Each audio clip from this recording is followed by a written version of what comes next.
Era uma igreja que buscava um investimento, não somente financeiro, mas também um investimento de vida.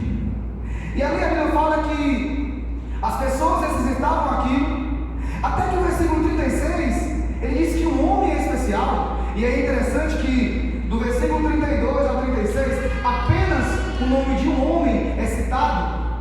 Ele fala o seguinte, que um homem chamado José chega, vindo de uma terra distante, uma terra que não estava ali no centro do Império Romano, mas fazia parte daquele império, uma terra chamada Chipre, onde era uma terra de riquezas, era uma terra onde o cobre e todos os minérios era bastante rico, era uma terra onde tudo se plantava, se colhia, era uma terra fértil. E aquele homem vindo daquele local era um homem bem sucedido, era um homem de posses, era um homem de negócios. E aquele homem, ele sai de um lugar de comodidade e sucesso, humanamente falando, e entende que todo o sucesso que ele havia conquistado não seria suficiente a se comparar com o sucesso de vidas se dobrarem diante do Senhor. A Bíblia fala que aquele homem tinha como nome José. E é interessante que a Bíblia, quando trata de nomes, ela não observa nomes como nós observamos. Por exemplo, o nome do meu filho é Gael, a minha esposa é Areli e o meu é Luciano. Ou seja, não tem nada a ver uma coisa com a outra. Por quê? Porque nós hoje colocamos o nome dos nossos filhos muito mais por uma questão estética. Só que biblicamente o nome sempre teve uma força e um impacto intrínseco àquela pessoa, ou seja, o nome comunicava quem aquela pessoa é. Logo, quando nós, para quem foi para o CDC sabe o que é isso, né? Quando nós vamos trabalhar sobre os nomes de Deus, entendemos que quando Deus se apresenta como Jeová Rafa, Jeová Nissi, Adonai, Sidekenu, ou todos os nomes que atribuem a Deus, tudo aquilo tem um significado. Só que esse homem, ele era simplesmente um José. E José era um nome bastante comum para aquela época. O José daquela época é exatamente o José de agora, ou seja, um nome comum, sem muito significado. Só que na cultura judaica e da igreja primitiva, eles observavam a pessoa não dando nome apenas quando ela nascia, mas também quando ela nascia de novo. E eles identificavam a postura, o testemunho e o serviço daquela pessoa. E a partir dali também se dava o que nós tratamos como apelidos. Por exemplo, apelido sempre é uma coisa meio pejorativa, né? Vou dar um exemplo aqui meu. Eu sou conhecido na polícia como, não viu, irmãos, cabeça de rolão. Triste, né? Mas no futebol me chamam de Zidane. Que maravilha, né? Então veja, olha só, apelidos podem ser depreciativos ou então podem elevar o nosso nome. Mas biblicamente falando, quando os apóstolos viram as atitudes daquele José, eles observaram que aquele José não era um simples José.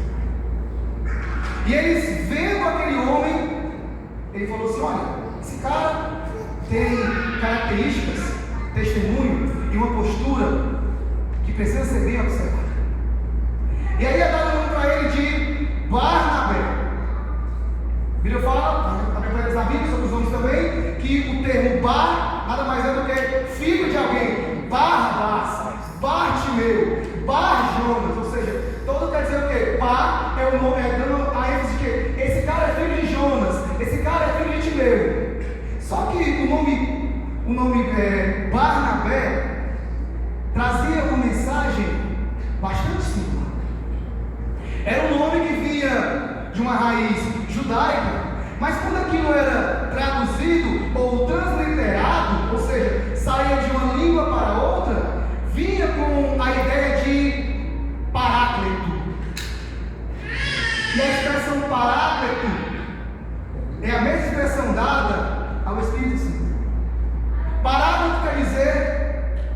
encorajador, o acolhedor, aquele que sempre está ao lado. E aí esse texto chama bastante atenção, porque, peraí, por que esse José se tornou o paráclito? E é nisso, irmãos, que nós vamos mergulhar nesses 25 minutos. Observe que o texto fala o seguinte: José, um levita. Esse cara, apesar de morar em uma terra um pouco distante, ele era um cara que tinha raízes judaicas. Os levitas, eles eram os responsáveis pelo culto, eram os responsáveis por preparar todos os ornamentos para que todas as cerimônias e todos os cultos fossem ofertadas de maneira agradável ao Senhor. Eu quero que vocês observem, irmãos, que uma igreja bíblica é uma igreja que não vive apenas de uma teologia seca, mas é uma igreja que sabe, mas além de saber, é uma igreja que vive. É uma igreja que coloca em prática todo o seu conhecimento. É uma igreja que ensina, mas também é uma igreja que adora. E ontem, passando com alguns amigos ali no CTC, eu via algumas críticas, né, a respeito tanto do pentecostalismo como do tradicionalismo. E nós vemos ali, às vezes, pessoas que criam espantalhos de ambos os lados. Nós nos orgulhamos por termos uma teologia robusta. Os pentecostais por ter uma adoração extravagante. E aí nós vivemos sempre nesses extremos. Ou nos entregamos, ou conhecemos.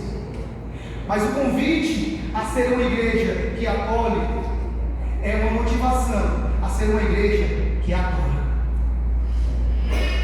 Talvez o que tem nos impedido de acolher melhor, não somente visitantes, mas principalmente aqueles que já fazem parte da nossa igreja, é porque tem faltado em mim um pouco mais de adoração. E os discípulos enxergaram naquele homem levita alguém que, através das suas ações, através da forma que ele discipulava, ele era um adorador. Mas o texto prossegue dizendo o seguinte: ele veio de uma terra chamada Chipre. Ou seja, aquele cara veio de um lugar fértil, era um cara que tinha uma condição financeira boa, era um cara que tinha negócios, era um cara que tinha dinheiro, era um cara que tinha poder e era um cara que tinha autoridade. Mas ele entendeu que ter tudo que o mundo pode nos dar, que o poder pode nos dar e que o dinheiro não pode nos dar, não se compara a ser alguém que ama uma vida. Nossa falha como homens muitas vezes é amar as coisas e usar as pessoas. Barnabé entendeu diferentemente isso. Ele usava as coisas a fim de que as pessoas fossem amadas. Uma igreja que acolhe é uma igreja que usa do seu vigor, da sua força, das suas finanças, a fim de que as pessoas sejam acolhidas. E é interessante que Barnabé, com toda aquela postura, a Bíblia fala que lá no capítulo 4 é citado sobre Barnabé. E aí para-se um pouco de falar sobre ele. A igreja avança, acontecem concílios, acontecem reuniões, acontecem evangelismo. Até que no capítulo 9, a Bíblia vai começar a narrar a história de um cidadão chamado Saulo. Aquele cara era um cara que vivia de perseguir a igreja, de matar os crentes, de açoitar os crentes, de prender os crentes. Ele havia, há pouco tempo antes, participado de um homicídio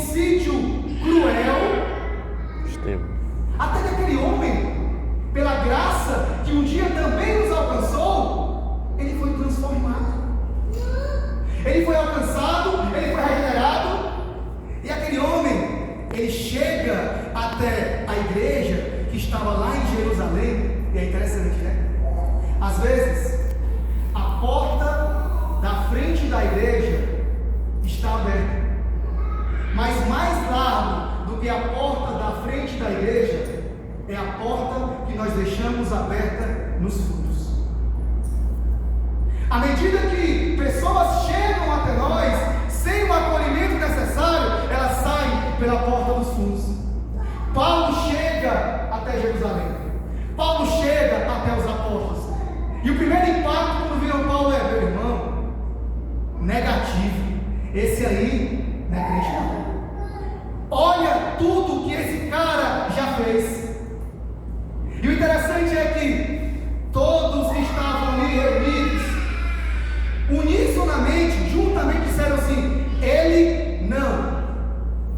Mas em Atos 9, vou até para vocês verem, interessante esse texto. Em Atos 9,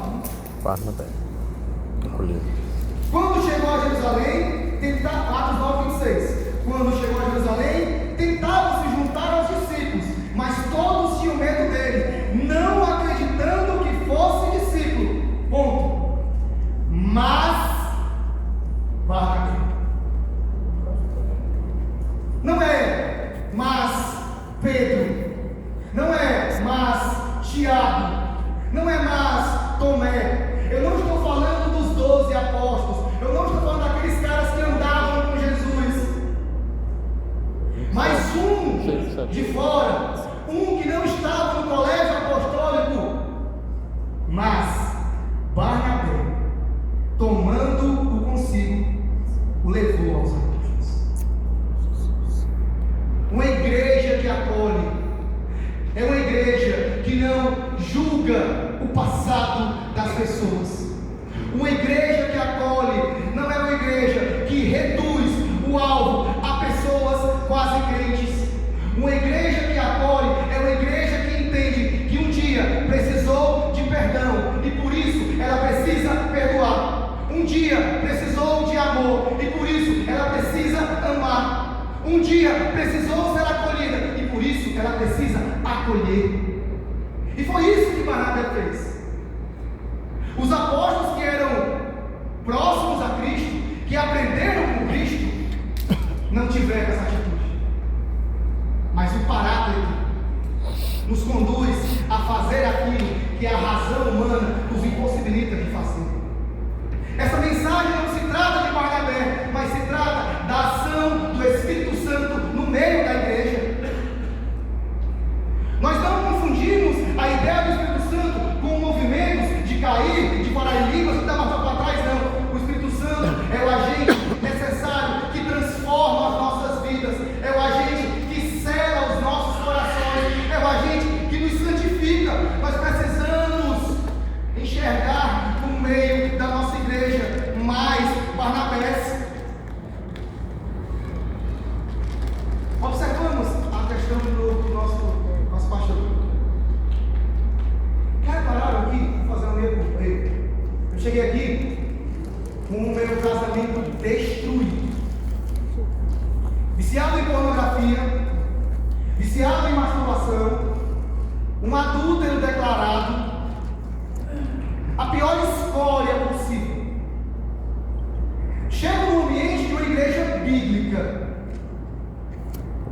sabia muito sobre teologia, mas ainda não era crente. Até que um dia, pessoas resolveram me acolher. Glória a Deus, aleluia. Essa história também é a história de muitos que estão aqui. Aleluia. Mas eu me cobro hoje, porque eu não consigo fazer o mesmo que um dia pessoas fizeram por mim. E talvez seja aquilo que muitos de nós estamos passando também. Nós fazemos parte de uma igreja bíblica e usamos uma placa de acolhimento e evangelização, mas pouco nós acolhemos,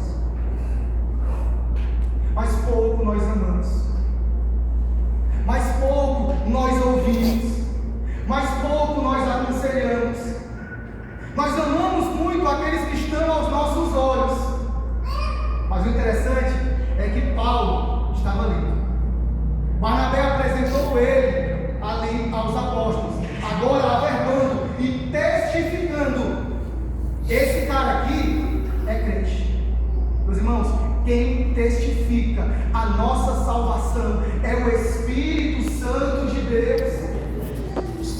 Esse Espírito Santo que age com a santificação das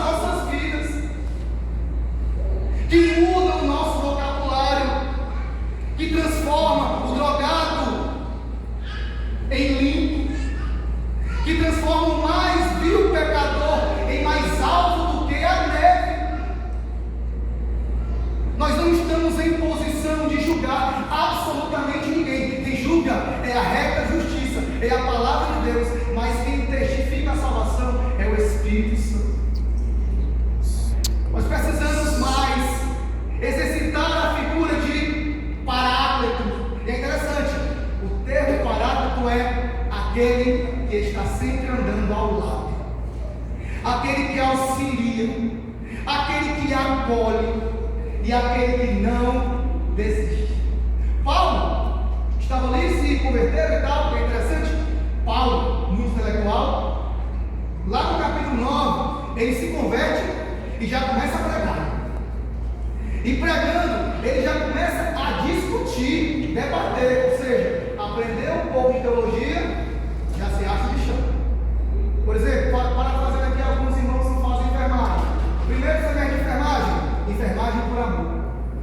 Primeiro semestre de direito, já sou advogado, sei lá direito porque vai ser essa, deve saber um pouco mais dele, né? Primeiro semestre de teologia, pronto, já sou Augusto de Deus. E exatamente aquilo que o apóstolo Paulo fazia. E aquilo começou a trazer problemas para a igreja. E é interessante, né? A igreja vai, chama Paulo. E o capítulo 9, que é para vocês interessante esse texto, a igreja, ela leva Paulo até o porto de Cesareia. E faz o seguinte, capítulo 9, versículos 29. Falava e discutia com os judeus de fala grega, mas estes tentavam matar. Sabendo disso, os irmãos o levaram para Cesareia e o enviaram para Tarso. Irmãos, onde foi que Paulo nasceu? Tarso. Aquele que havia sido o perseguidor da igreja foi escolhido pelo próprio Cristo para ser o apóstolo para os gentios, conduzido até Jerusalém. E quando chega lá, a própria igreja o manda de volta para casa. E o interessante, o texto fala que a igreja passava por um período de paz em toda Judeia, Galileia e Samaria. Repara essas duas situações. Barnabé acolhe Paulo. Paulo começa a pregar. Como um novo convertido comete algumas falhas, nós também já fomos novos convertidos. Quem nunca cometeu falhas de imaturidade? Mas repara uma coisa: os apóstolos, ao invés de discipular o novo convertido, isolaram o novo convertido. Pregar, anunciar o evangelho e fazer com que pessoas levantem a mão é a coisa mais fácil do mundo. Mas manter essa pessoa discipulada, aprendendo e aos pés do Senhor é uma tarefa de todos nós. Pastor Caetano prega aqui, apresenta o evangelho de Deus, o evangelho de Cristo, poder de Deus. As pessoas se dobram ao Senhor, mas o pastor não consegue discipular 200 pessoas. Uma igreja não é feita apenas pelo pastor e pela liderança. A igreja é feita por todos nós. O papel de acolher não é de quem tem funções administrativas na igreja, nem muito menos de quem prega ou quem ensina. O papel de acolher e discipular é de todos nós, porque senão muitos Paulos estariam indo de volta para Tarso. Paulo volta para Tarso e lá passa entre 12 e 13 anos. Vai depender muito do texto que você vai ler. E ali, quando chega lá, é interessante que Barnabé volta a ser citado. E Barnabé começa agora a iniciar o trabalho em Antioquia. Antioquia é o primeiro lugar em que os cristãos são chamados de cristãos. Era uma igreja formada somente por gentios. Jerusalém era uma igreja formada pelos apóstolos e a massa era judaica. E ali o Senhor levanta Barnabé para fazer aquele trabalho. Os apóstolos o enviam, mas a palavra fala que quando Barnabé chega lá, Barnabé se lembra. Meus irmãos, isso é importantíssimo, meus irmãos. O Senhor se lembra. Eu posso esquecer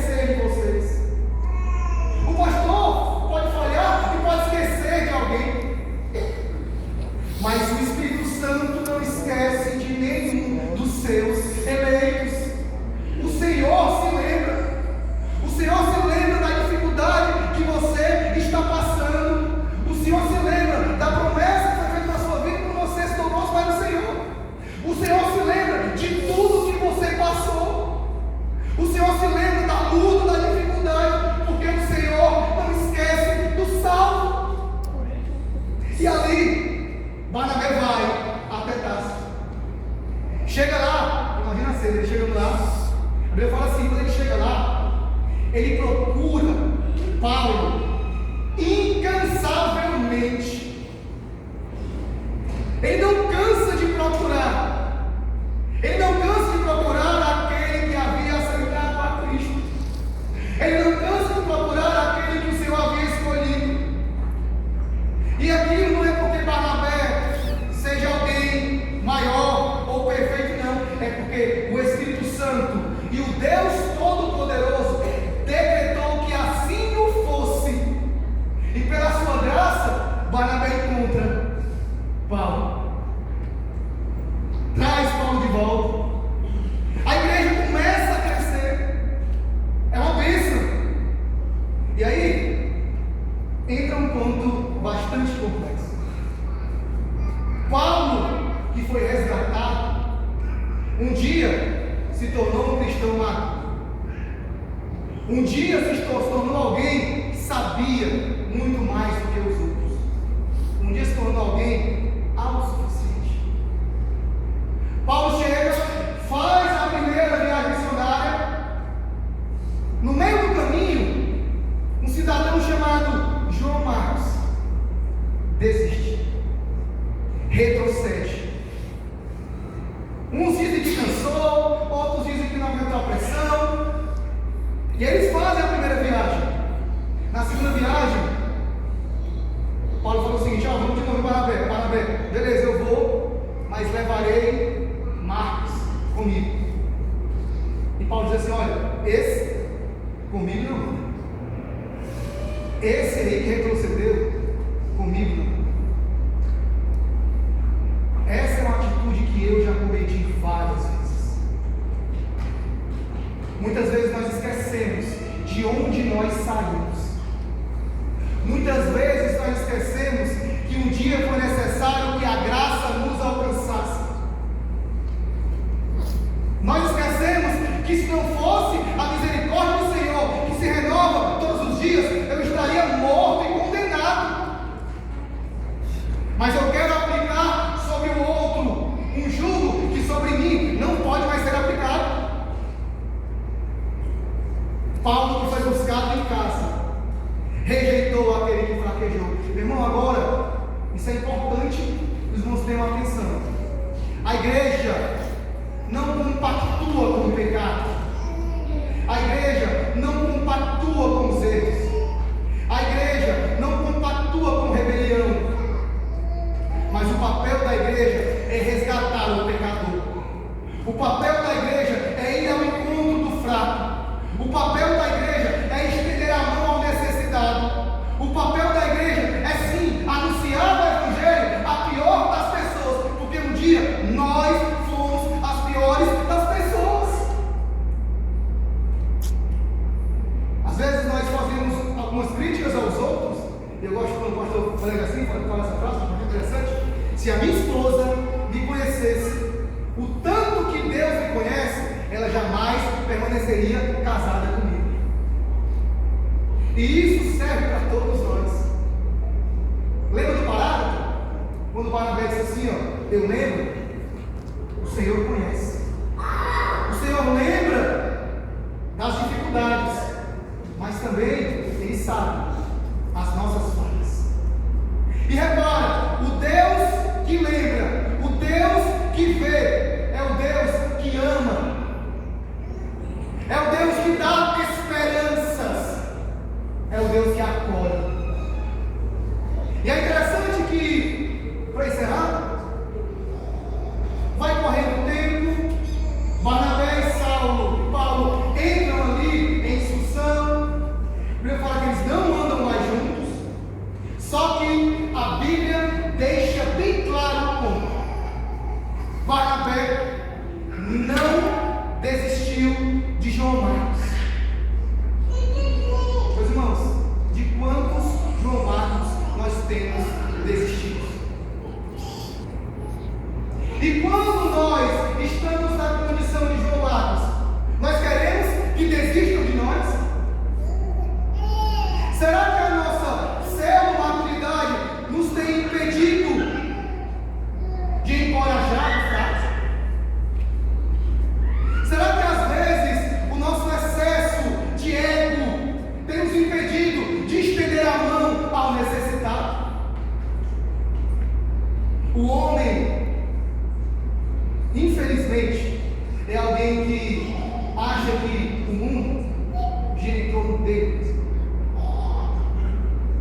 eu cuidava, eu limpava, eu botava na cadeira de rodas, eu levava para consulta. Repara, eu.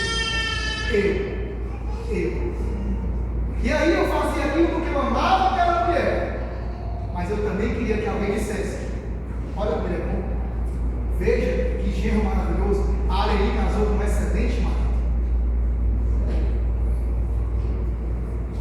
Veja como coisas boas podem ser maculadas pelo pecado, como ações que nós achamos dignas podem ser ações reprováveis, poluídas e nefastas. Se nós estamos de pé, foi porque o Senhor tem nos sustentado. Aleluia, Se glória nós a Deus. estamos aqui, foi porque a graça nos alcançou. Glória a Se Deus. nós estamos aqui, é porque existem joelhos que estão dobrados, orando pelas nossas vidas. Se nós estamos aqui, é porque o Espírito Santo se lembra de cada um de nós. Glória a Deus, aleluia. Para encerrar, abra sua Bíblia em 2 Timóteo.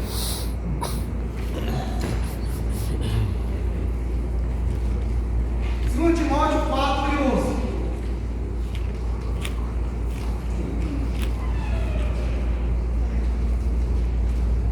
Ali Paulo está final da sua vida, bem pertinho já de ser morto. E aí ele vai escrever uma espécie de despedida, né? Hernandes Dias Lopes tem uma mensagem maravilhosa sobre isso. E aí eu gosto daquela atmosfera que ele cria, né? Mas o texto é bastante forte. Leia comigo o texto. Só Lucas está comigo. Traz contigo Marcos, porque ele é muito útil para o ministério. Repare, meus irmãos, que aquele mesmo jovem, desprezado pela sua imaturidade, desprezado pelas suas fraquezas, porque sim, pecou, sim, errou, sim, falhou. Se Barnabé tivesse tido a mesma atitude de Paulo, essa mensagem não estaria gravada nas Escrituras. Mas veja só, o papel de quem acolhe, o papel de quem discipula, o papel de quem acredita, o papel de quem ama. Ó, Timóteo, só Lucas está comigo, mas traz para mim, por favor, aquele jovem lá, que lá no meio da caminhada eu disse que não servia para pregar o Evangelho. Traz aquele que eu não quis andar, traz aquele responsável por fazer com que eu nunca mais andasse com o meu grande amigo. Traz ele, porque ele é útil. Meus irmãos, o Senhor não precisa de nós, mas nós precisamos nos alegrar, porque o Senhor conta conosco. Existe utilidade em nós quando o Espírito Santo nos capacita a ser útil no serviço da obra de Deus. Aquele que era rejeitado, quando alguém acreditou, acolheu, amou, estendeu a mão e disse: vamos andar junto. A porta de trás da igreja para você está fechada, vai continuar aberta, sempre a porta da frente. Se quiser sair, sai pela frente. Você não vai sair como não saiu, lá por trás. Precisamos amar ao ponto de fechar as portas de trás da nossa igreja e deixarmos as portas da frente abertas, para aquele que um dia saiu, retorne. E se necessário for, nós vamos resgatar. Porque a mensagem não é sobre uma igreja que acolhe, mas é uma igreja que evangeliza. É uma igreja que sabe o valor de uma vida. O preço que foi pago por essa vida não foi um preço qualquer, foi o preço do Cordeiro de Deus que tirou todo o pecado do mundo. Não há como desvalorizar alguém que o sangue de Jesus pagou o preço por essa pessoa. foram pagos, com que Cristo pagou o preço. E por não saber o que foi, eu preciso ser paráclito para todos. Eu preciso ser paráclito para o necessitado. Eu preciso ser paráclito para aquele que sempre me ajudou.